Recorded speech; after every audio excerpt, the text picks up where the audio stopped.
તો સાંભળ. કુમારો અને ખાચરો એક થઈ સંગ્રામમાં હી આવશે.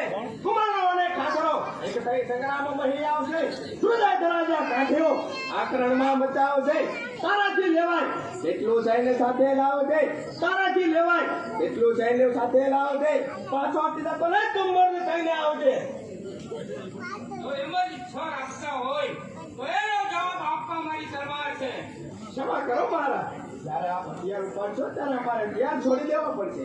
જયારે મહીસાગર મર્યાદા મેઘશે તો આ નાનકડી નદીનો કાંઠો જીવિત ટકી શકશે. અને મેઘરાજા પૂર બનશે તો આ નાનકડી નદીનો કાંઠો જીવિત સલામત રહી શકશે. તો એ શું એ આપ ચૂપ રહો. કાઠીઓની કીર્તિ વધી લીધી. અમારી જાગીર જપ્ત કરી લીધી. સુરત દાદાનો ફરકતો ધ્વજ પણ આપે કબજે કર્યો. હવે બાકી રહી છે તે પણ લૂંટવા માંગો છો મહારાજ? કુમાર તમે બધું સમજી રહ્યા છો. હું તમને તમારી જીભ કબજે કરવા નથી માંગતો, પરંતુ કુંડલાની સત્તા અમારી રહે આટલું કહું છું. આપની સાથે પ્રેમની ભાવના હું નાબૂદ કરવા માંગુ છું. તો આપ પણ સાંભળી લો મહારાજ કે હવે જે અમારો વેર આપની સાથે નથી, પરંતુ હવે જે અમારો વેર આ કરડીનો કસાઈ સામે છે.